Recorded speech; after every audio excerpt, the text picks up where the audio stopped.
Imagine you are 30 years old, the rightful ruler of a nation, but you're given a cruel ultimatum. Find a husband in 24 hours, or lose everything you've built. In a moment of desperation, you find him, a man 6 years your junior, full of life, and already promised to the woman of his dreams. Today we explore the dark side of the Regency era in The 24-Hour Queen. It's a story of power, the scandal of age, and the dangerous cost of sharing a heart that was never yours to take. What would you have done differently in place of Queen Darby? If you love these tales of royal intrigue, please like this video and subscribe. Your support goes a long way in helping us uncover these hidden histories. There is a contract burning in a fireplace. The paper catches at the corner first, the way paper does. A small orange edge that travels inward with the patience of something that has been waiting a long time to do this. The ink goes last. The red ink, the colour of something that was signed in a hurry by two people who believed they were solving a problem and were in fact creating one, holds on longer than the paper around it. And then it too is gone, and the fire settles back into its ordinary work, and the room is quiet. The woman watching it is a queen. She is 30 years old, and she has spent every one of those years in service to something larger than herself. First her family's expectations, and then her country's requirements, and then the crown that has sat on her head for 4 years with the specific weight of something that was always going to cost more than the price quoted. She is elegant and precise, and she has kept the performance of both those qualities running continuously for so long that she is no longer entirely certain where the performance ends and the person begins. She is also, which she would not have predicted a week ago, in love with a 24-year-old from the lower quarter who sells boots and argues with tax collectors and thinks the royal palace smells like old ambition. He is not wrong about the palace. But that is a separate issue. This is the story of a contract and what it cost, and what burning it cost more. The Royal Council's chamber was designed, like most things in the palace, to communicate authority before a word was spoken. The ceiling was high, and the table was long, and the chairs were arranged with the precise asymmetry that placed the throne-adjacent seat at a disadvantage to the gathered council, which was a detail that the architects of previous centuries had been either very subtle or very honest about. Queen Darby had sat in that chair every month for 4 years and had long since mapped every disadvantage it was designed to create, and had developed, over those 4 years, the specific skill of occupying a disadvantaged position as if it were a chosen one. She sat in it now, and looked at Lord Chancellor Vane across the long table, and listened to what he was saying. He was saying it with the particular pleasure of a man who has been preparing this speech for a long time and has found the occasion for it even more satisfying than the preparation promised. He was a tall man in his late 60s, with the face of someone who had spent decades making careful decisions about whose welfare he was advancing, and had concluded, early and finally, that the answer was his own. He was intelligent and patient, and he had the specific kind of loyalty to the crown that meant loyalty to whoever could most benefit him through their control of it. He had decided, at some point in the previous year, that Darby was not that person. The ancient decree was real. She had known about it, as she knew about most of the legal architecture of the kingdom, in the abstract way of someone who has catalogued a threat and assessed its probability and moved it to the low-priority file. The decree dated from a period when the continuity of the bloodline was a practical concern, and the law's framers had considered an unmarried queen at 30 to be an unacceptable dynastic risk. It had not been invoked in 200 years. It specified, in the language of its era, that the crown must pass to the nearest eligible male heir, unless the ruling queen was, at the time of her 30th birthday, either married or with child. Her 30th birthday had been 4 days ago. She had not been married or with child. The nearest eligible male heir was her cousin Aldrich, who was 34 years old and had the intelligence of a well-meaning footstool and would be, in the hands of someone like Vane, a throne in name only. Vane finished his speech. The council looked at her with the variety of expressions that councils produce when they have been threatened into compliance, a mixture of genuine apology and careful non-intervention, and the specific expression of men who are watching something happen that they have decided is not their problem. She said she understood the decree. She said she had 24 hours from midnight to comply.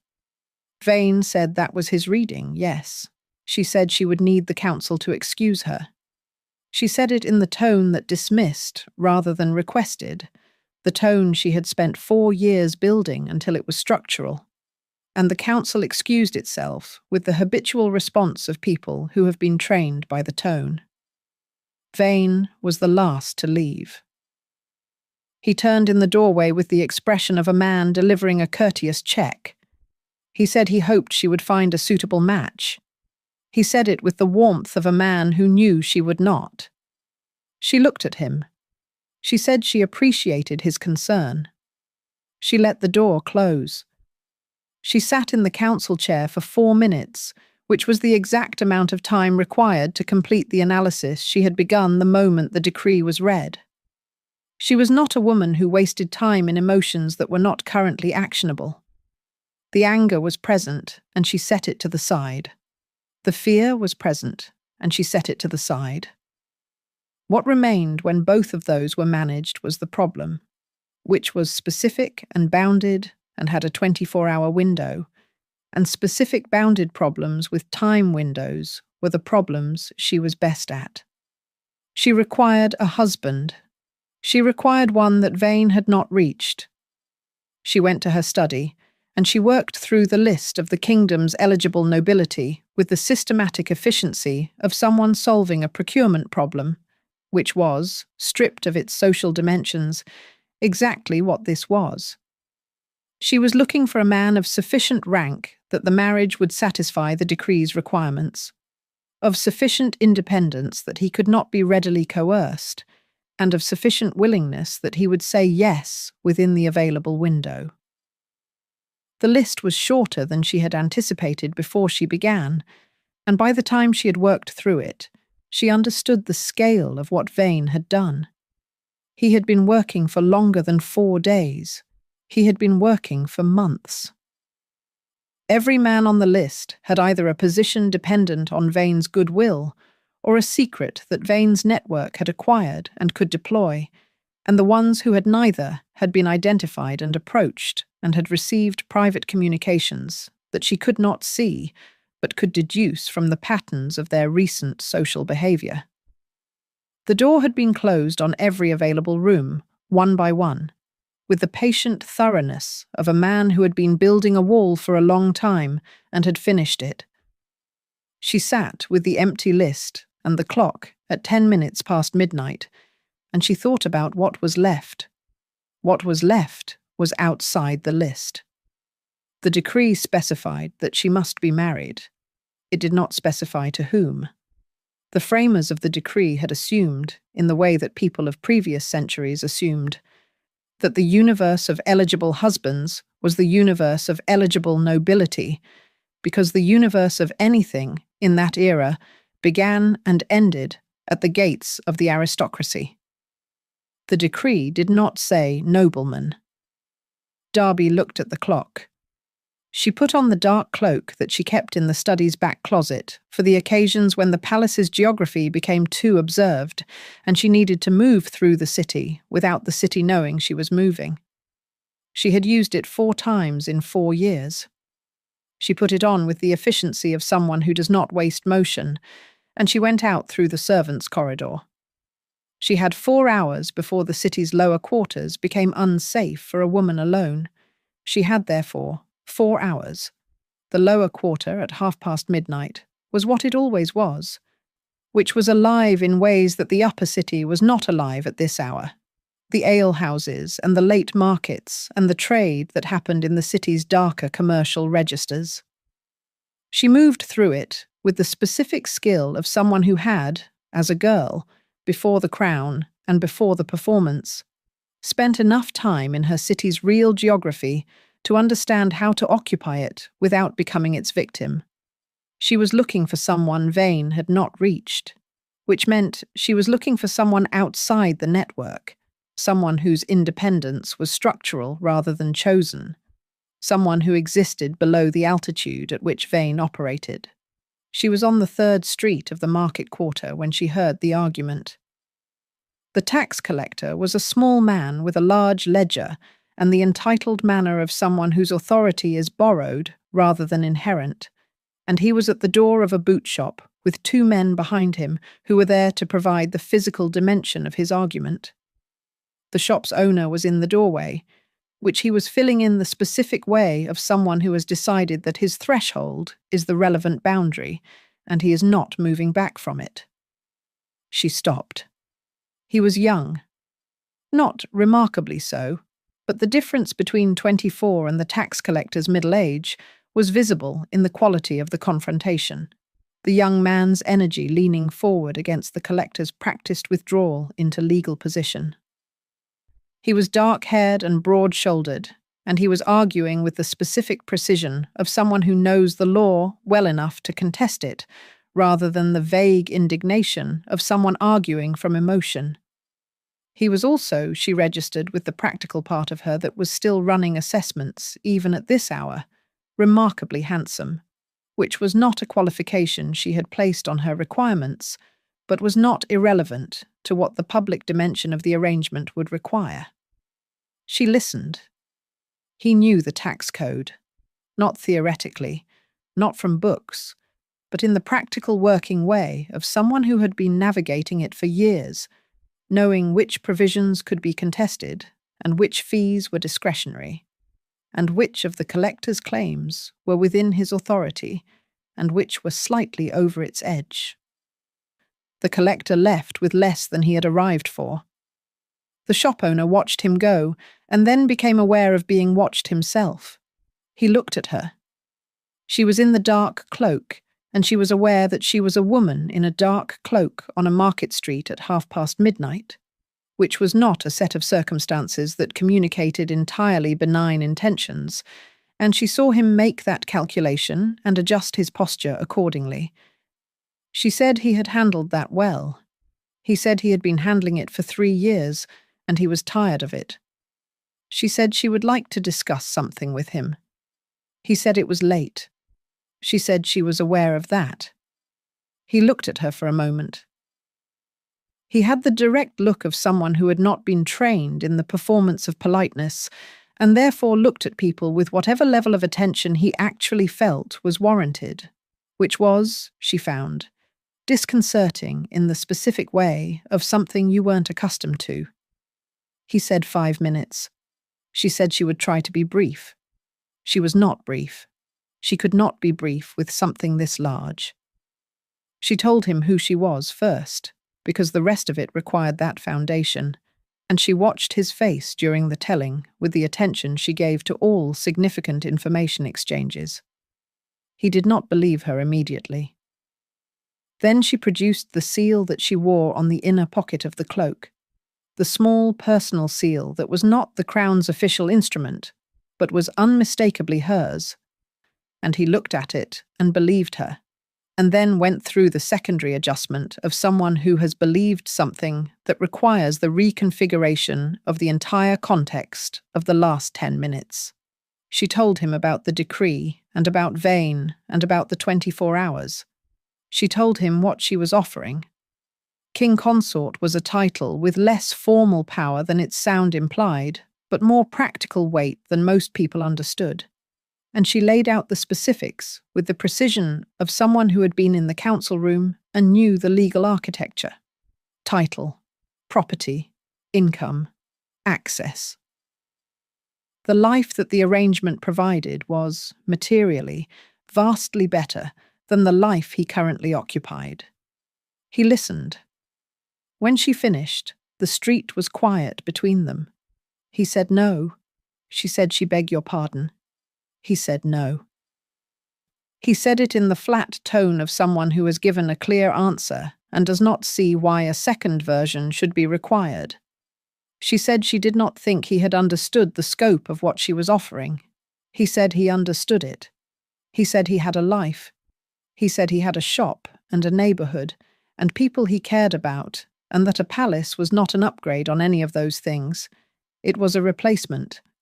And he was not in the market for a replacement. She said people he cared about. She said the phrase with the slight emphasis of someone noting a detail. He said her name was Grace. He said she was 21, and she had been his since they were both 17, and he was not leaving her for a title.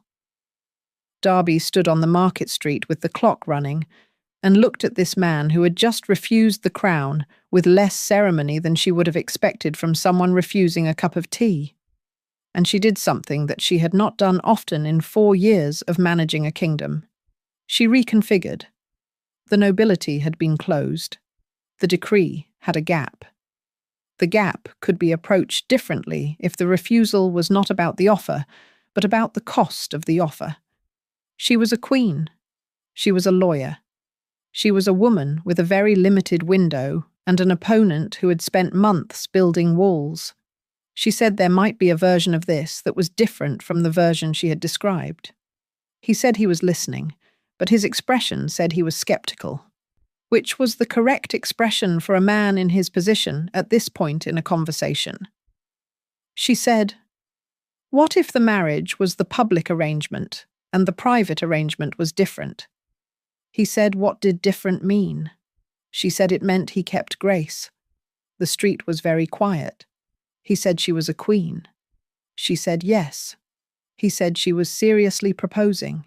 She said she was running out of time, and she was seriously proposing a contractual arrangement in which he fulfilled the public requirement of the marriage and retained, privately, everything he was not willing to give up. He said what she got from it was the crown. She said yes.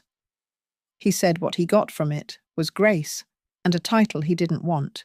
She said, and the material conditions of the title, which included the kind of financial security that would mean he never stood in a doorway with a tax collector again, and his shop if he wanted it, and his neighborhood if he wanted to be in it, and Grace in a house considerably better than the one she was presumably currently in.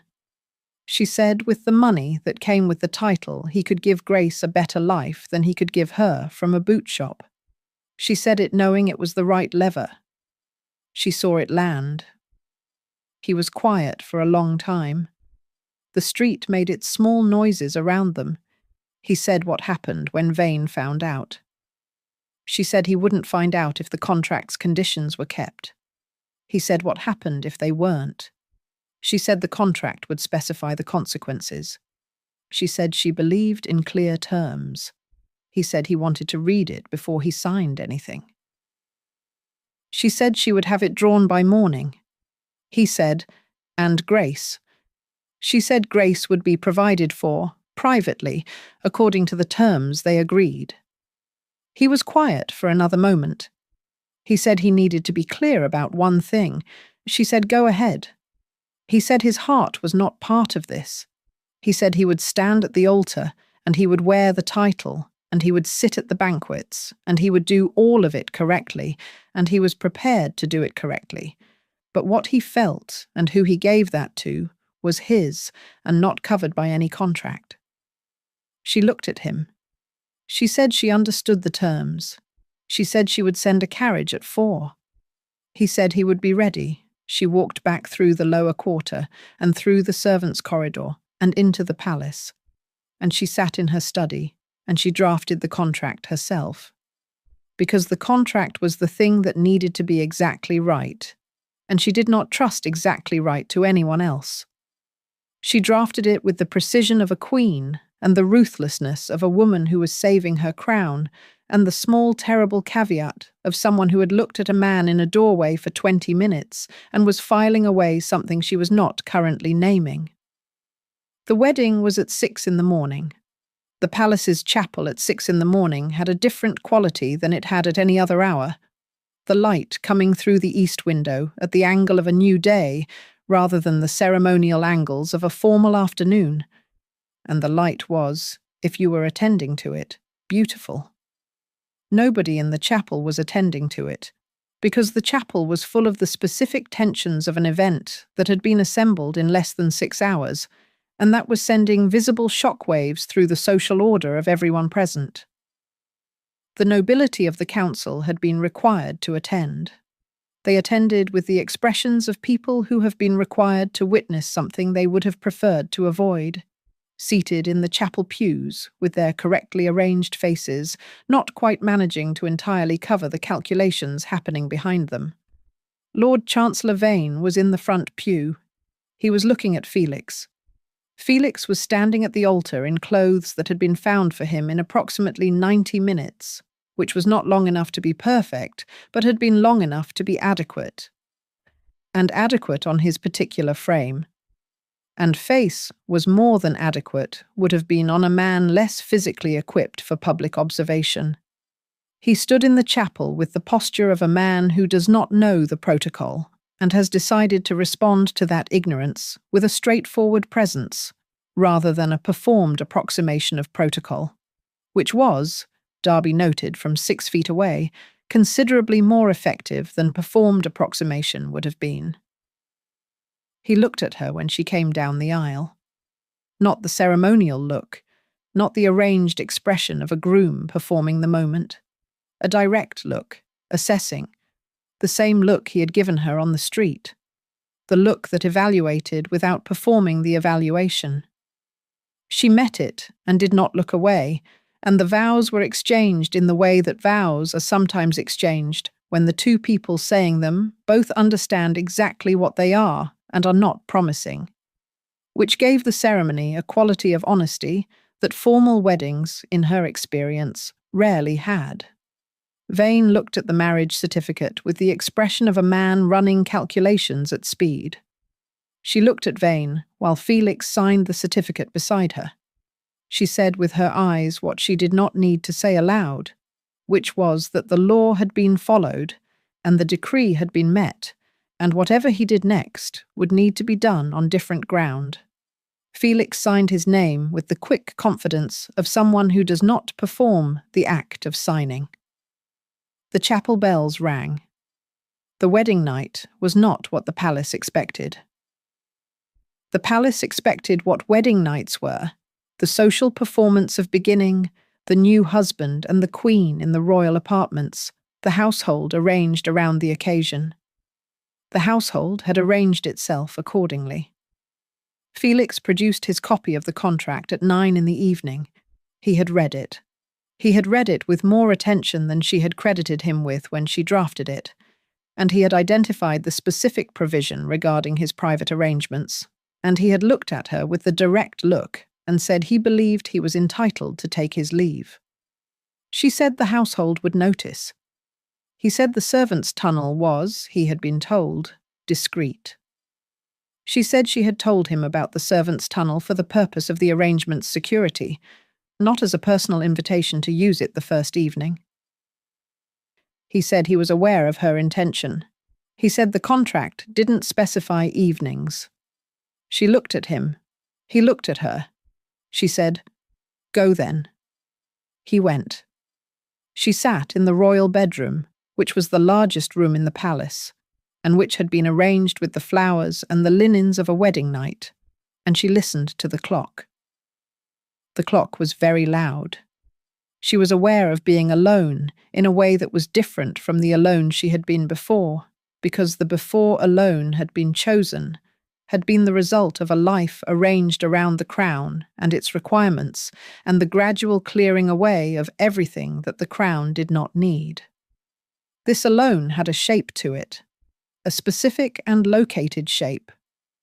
And the shape was the size of a man who had just left through the servants' tunnel to go to a woman in the lower quarter who was soft-spoken and 21, and who had been his since they were both 17. She told herself this was the arrangement. She told herself she had drafted the arrangement herself, and its terms were clear, and she was a woman who kept to the terms of her contracts. She lay in the large bed and looked at the ceiling, and the clock was very loud. In the morning, she was the queen, and the performance was as precise as it had ever been, which was to say, it was impeccable, and Felix appeared at breakfast with the punctuality the contract required, and the look of a man who had slept well, which she noted and did not address. He was, she discovered over the following days, very good at the public performance. She had not anticipated this. She had anticipated adequate, a passable approximation of the devoted young king, enough to satisfy the social observation that Vane's people would be conducting without providing the genuine article. She had calculated adequate into her expectations and adjusted the remainder of the plan accordingly. Felix was better than adequate. He had the quality, which she had noticed on the street and undervalued in her assessment, of a man who was paying attention. He watched how the palace's public performances functioned, and he learned them faster than she had learned them with 4 years of training, because he was learning them as tactical knowledge rather than social expectation, and tactical knowledge had a different relationship to speed. He knew within the first banquet which nobles were performing and which were actually present, and he directed his attention accordingly, which meant the people who mattered got a version of him that felt real, because it was the genuine interest of someone encountering a world he found, despite everything, genuinely interesting. The court was not sure what to do with him. The women found him beautiful and direct and slightly alarming, which was a combination that the court's women did not often encounter in the men it produced. The men found him confusing, because he did not perform status in the way that status was performed, and they had no established language for a man who treated the king consort's chair as a seat rather than a position. Vane watched all of this with the expression of a man looking for the flaw. Darby watched Felix. She watched him in the public rooms and the banquet halls and the formal gardens, and she watched the performance, and she watched the moments when the performance was not on, and she watched the places where the performance was genuine and the places where it was very good mimicry, and she began to understand that she had made a calculation about him that was inaccurate. She had calculated, in the dark alley on the market street, that he was useful, bold, and young, and outside Vane's reach, and willing, under the right terms, to do what she needed. She had calculated him as a resource. She had not calculated that he would be, in the unperformed moments, interesting. He said things at dinner, private dinners, when it was just the two of them, and the contract required the appearance of domestic normality, that she had not expected from the lower quarters boot shop. He argued with her about taxation, using the working knowledge of someone who had lived under the tax code rather than legislated it, and he was not wrong in the ways she would have preferred him to be wrong. He asked questions about the kingdom's administration that were the questions of someone who was actually thinking about the kingdom rather than his proximity to it. She found herself arguing with him. She found herself looking forward to arguing with him. He talked about grace every evening. That was the other thing, the thing that accompanied the interesting, the thing she had known was coming and had assessed as manageable from a contractual distance, and was discovering was not manageable in the way she had assessed. He talked about grace, the way people talk about someone. When talking about them is where a portion of themselves lives, casually, integrated, not performing the mention, but producing it naturally, the way you produce the name of someone who is woven into your daily thinking. Grace thought the new house was too large. Grace had sent him a message about the Chandler's dog on the street behind the house. Grace was learning to read the formal invitations that arrived now that her household's address had changed, and was finding the language of formal invitations hilarious. And the way he said hilarious made Darby understand precisely what Grace laughing at formal invitations looked like. which was more than she wanted to understand. She said one evening that he talked about Grace a great deal. He said yes. She said she was aware the contract permitted it. He said the contract didn't speak to what he talked about. He said the contract covered where he was and what he did and what he said in public. He said his private conversation was his private conversation. She said he was correct. He said she sounded like she was conceding a point that bothered her. She said she was the queen. Points did not bother her. He looked at her with the direct look. He said if she said so. She said she did say so. He said he had bought Grace a new set of books with their allowance, and she had apparently already read 2 of them and had opinions about the third. Darby said she was glad Grace was enjoying the books. She said it with the precise evenness of someone managing a tone, which she was, and he heard the management, and she could see that he heard it, and neither of them addressed it. She attended a council meeting the following morning and was precise and formidable, and entirely the queen she had been for 4 years, and the council members who had been in the wedding chapel looked at her and saw a woman who had solved the problem she had been given and was operating at full capacity, which was what they saw, which was correct. Below the correct version, the clock was still loud. The banquet, 3 weeks into the marriage, was the first occasion that produced a direct conflict. It was a significant event, a diplomatic dinner with the Northern Lords, the kind of event where the presence of the king consort was not optional but structural, where his absence would be noted and would become a conversation. And conversations of that kind had a way of reaching Vane. Felix said he had plans. She said the banquet was required. He said the contract specified formal state occasions, and he had read the definition of formal state occasions in the contract's 2nd page, and a diplomatic dinner, while significant, was technically a hosted event rather than a state occasion in the contract's specific language. She said he was citing the contract. He said he had been told to read it before he signed it, and he had taken the advice seriously. She said he was doing this deliberately. He said he was doing what the contract permitted. She said she could revise the contract. He said she could try. They looked at each other across the private dining room.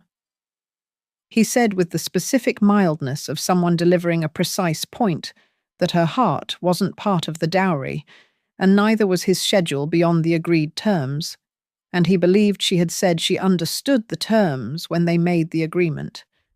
She said she had understood the terms. He said she was behaving like someone who was revising her understanding. She said she was a queen, behaving like a queen. He said she was welcome to behave like a queen. He said the contract gave her a great many things, and he was going to be there for all of them. He said the banquet was not one of them. She said she was not going to argue with him. He said she had been arguing with him for 3 weeks. He said she was very good at it. She said she was good at everything. He said nearly everything. She looked at him. He said good night and left. She attended the banquet alone, which required a performance of such seamless completeness that the Northern Lords went home having had no conversation about the king consort's absence that anyone would describe as a concerning conversation.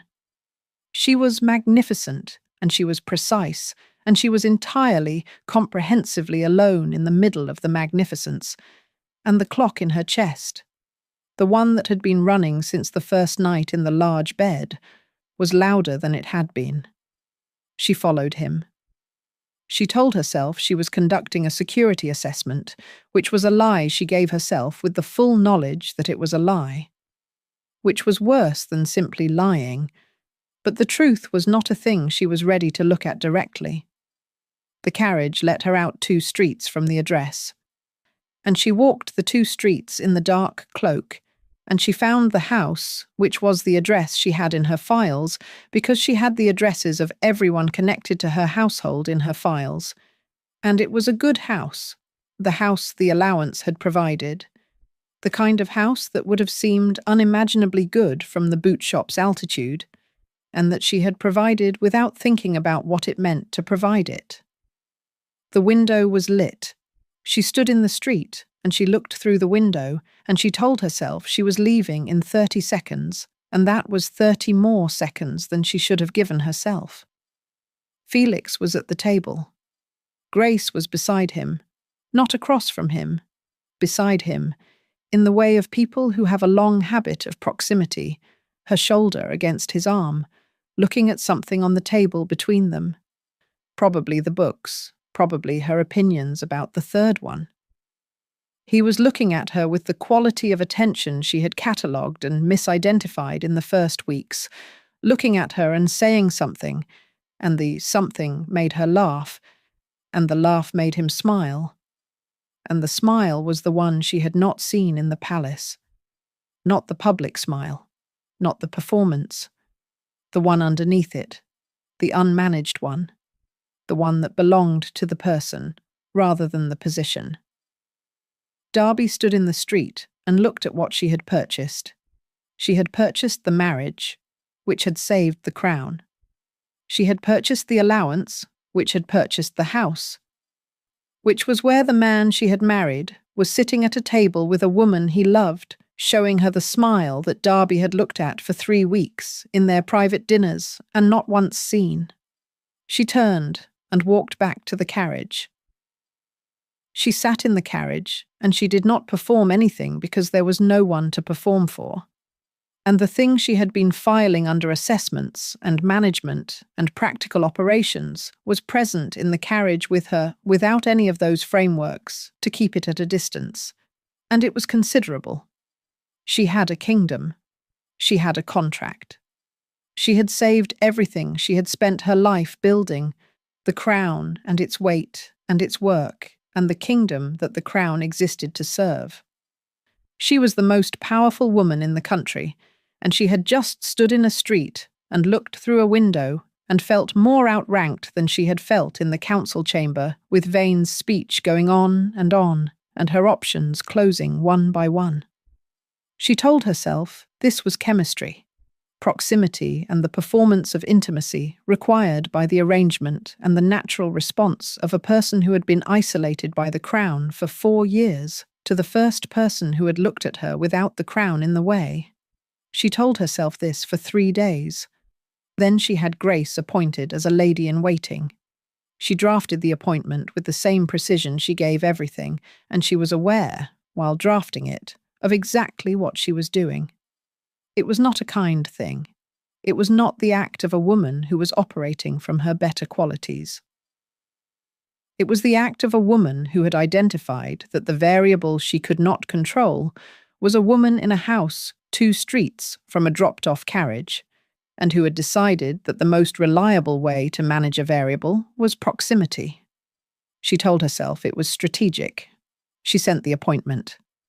Felix came to her study when the appointment was delivered to Grace's household. He did not knock. He opened the door with the specific energy of a person who has moved past knocking as a courtesy, which was new, and he stood in the doorway with the appointment in his hand and looked at her with an expression she had not seen from him before. Not the direct assessing look, not the easy challenge of the contract disputes, something older and more specific. He said what she had done. She said she had appointed a lady-in-waiting. He said to stop. She said the appointment was within her authority. He said she knew that was not what he meant. She met his eyes.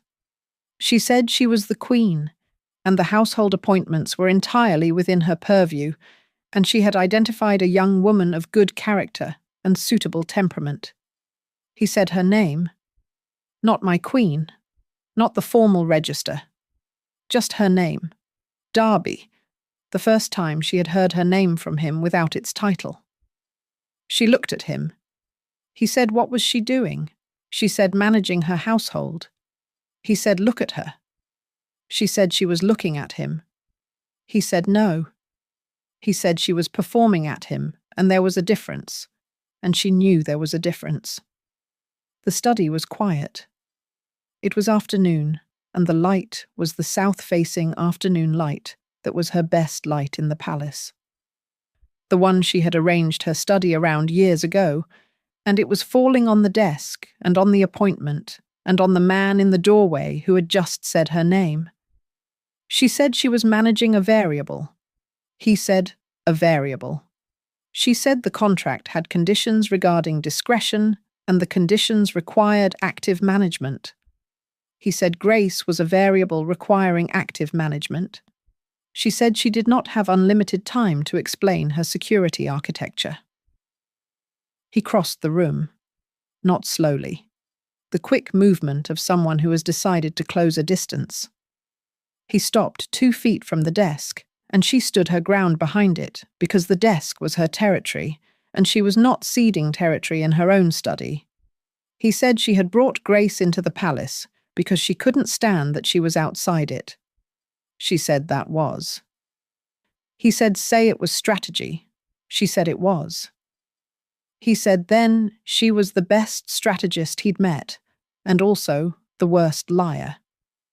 She looked at him. He said he had spent 3 weeks watching her in the public rooms, and in the private dinners, and at every banquet, and every council morning, and every performance the palace required.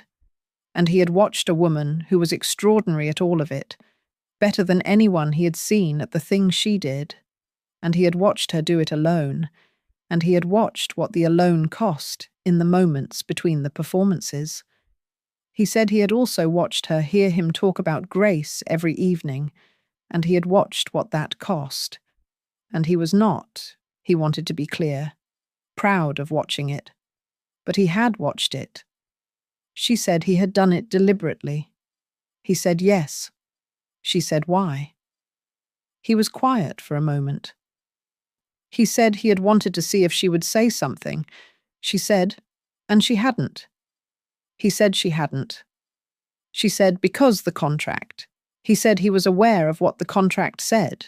She said he had said his heart wasn't part of the dowry. He said he had said it. She said he had meant it. He said he had meant it when he said it. She looked at him.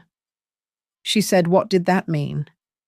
He was quiet for the amount of time that a person is quiet when they are assembling an honest answer rather than a managed one. He said he had come to the palace with Grace and the contract, and the clear understanding of what he was and what the arrangement was and what he was not. He said he had held that understanding for 3 weeks as a fixed point. He said the problem with fixed points was that they required the rest of the landscape to stay still, and the rest of the landscape had not stayed still. She said she needed him to be more specific. He said the dinner conversations. She said they argued constantly at dinner. He said yes. She said those were arguments. He said he knew. He said they were the best conversations he had since he was 20, and arguing with his first employer about the tax code, and the employer had known more than him and had not let him win, and he had found it, at 20, the most interesting thing that had happened to him in years. She looked at the desk.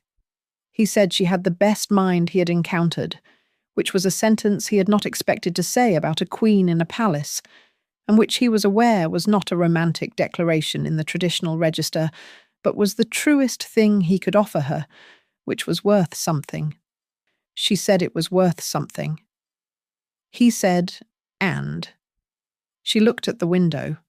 She said she had spent 4 years running a kingdom alone, and she was very good at running it alone, and she had learned to be sufficient to herself in the way that the job required, and she had not planned for the dinner arguments to be the best part of her week, which they were, and she had not planned for the moment every morning when he came to the public rooms to be the moment the morning became real, which it was, and she had not planned to stand on a street in a dark cloak, looking through a window like someone in a very bad novel. She said she had planned the contract very carefully. He said he knew. He said he had read it. She said she had not planned far enough. He said no. She looked at the appointment document on the desk. She looked at the fireplace. She picked up the appointment. He said that was not. She said she was aware it was not the contract. She walked to the fireplace. She held the appointment over it. He said what she was doing. She said she was making a mistake she had made correctly and unmade badly, and she was beginning to unmake it. He said she was going to annoy Grace. She said she expected so. He said Grace was going to say a great many things. She said she had handled council members who had been preparing to remove her crown. She could handle a 21-year-old with opinions. He said he would not characterize Grace as simply a 21-year-old with opinions. She said she was not underestimating Grace. She said she was making an accurate assessment of her own capacity. She held the appointment over the flame, and it caught at the edge, and she let it go and watched it fall into the grate. He was quiet. She was quiet. The fire did what fire did. She looked at him. She said there was still the contract. He said there was. She said the contract was the thing that had saved the crown. He said yes. She said the contract was also the thing that had made his heart a provision rather than a possibility. He said he was listening. She said she had drafted it badly. He said he thought she had said she was good at everything. She said nearly everything, which was a concession to something he had said 3 weeks ago that he recognized immediately and which made the neighborhood of a smile happen in his face. She went to the desk. She opened the drawer. She took out the contract. He said she was. She said she was thinking about it. He said what she wanted. She said she wanted the dinner arguments and the security of the arrangement and the crown that she had worked for entirely her life. And she was aware that wanting all 3 of those things simultaneously was the precise definition of having drafted the contract badly. He said, and Grace. She said she was not going to ask him to stop loving Grace. He said that was. She said it was what it was. He said she was extraordinary. She said she was a woman holding a contract over a fireplace at 5 in the afternoon, and she was not certain extraordinary was the relevant word. He said he thought it was. She looked at him. He was not performing. He was looking at her with the look from the street, the one that evaluated without performing the evaluation. And what the evaluation was returning was something she could read now that she was not managing her reading of it. She said the situation was complicated. He said it was. She said Grace would need to be spoken with. He said yes. She said the council would need to believe the marriage was what it appeared. He said they were already convincing. She said Vane would be watching for any fracture. He said Vane had been watching for 3 weeks and had found nothing. She said she was not walking into anything without the terms being clear. He said he knew that about her. She said she meant it. He said he believed her. She looked at the contract. She thought about the midnight street and the tax collector and the doorway and the bold young man who had known the law well enough to contest it and had said no to a queen with less ceremony than most people said no to a cup of tea, and what she had thought in the alley when she began to reconfigure, and what she had filed in the days after and the weeks after, and what had been in the carriage on the way back from the street outside the lit window. She thought about what she was. She was 30 years old, and she was the queen, and she was alone in the specific and located way she had been alone since the first night. And she was a woman who had learned to be sufficient to herself and had found in 3 weeks of dinner arguments and direct looks, and a man who said her name without its title, that sufficient to herself was not the whole of what she wanted. She dropped the contract into the fireplace. He said her name. She watched the paper catch. She said the crown was hers. She said the kingdom was hers. She said the dinner arguments were hers if he was offering them. She said the rest of it would need to be negotiated, which was what she was good at. And the terms would need to be clear, which was what she required. And the situation was what it was, which was complicated and costly, and also the truest thing that had happened in the palace in 4 years. He said he could argue with that. She said she expected him to. He said he was going to need to speak with Grace. She said she knew. He said it was not going to be simple. She said nothing worth having was simple. She said she had the documentation to support that position. He said the documentation was currently on fire. She said she was aware. The fire finished what it was doing. The room was quiet, with the quiet of something that has concluded. She looked at the grate where the contract had been, and she felt the specific feeling of a fixed point being removed from a landscape that now had to reorganize itself around its absence, which was uncomfortable and necessary and, she thought, the beginning of something whose shape she did not yet know, but whose direction she was choosing. She had the crown. She had chosen it every day of her adult life, and she was going to keep choosing it because it was hers and because the work of it was real and mattered in the way that real work mattered. She had also, which was a sentence she had not expected to be finishing, a man who had come to her palace to fill a contractual function and had argued with her at dinner for 3 weeks and had looked at her without the crown and found her interesting. The crown was heavy. She was beginning to think the weight was more bearable with an argument to come home to. She turned from the fireplace. Felix was looking at her with the look. She said she had a council meeting in the morning. He said he knew her schedule. She said the Northern Lords were sending a delegation next week. He said he would be there. She said the argument about the tax provisions was not finished. He said he had notes. She said of course he did. He said she was smiling. She said she was considering the strategic landscape. He said it looked like smiling. She said it was not her practice to smile without reason. He said she had reasons. She looked at him. She said perhaps. The palace was large around them, and the fire had settled back into its ordinary work, and the clock on the mantel kept its time. But it was not as loud as it had been, and the room had the quality of something that had been a long time arriving and had, finally, arrived. Outside, London was doing what London did at dusk, the city's great performance continuing in its registers from the high quarter to the low, the carriages and the market stalls and the alehouses and the streets where a queen had walked in a dark cloak on a midnight that had changed everything, and the kingdom was the kingdom, which was to say it was complex and contentious and required constant tending. She was good at tending things. She had, it turned out, been keeping the wrong accounts. She would correct the ledger.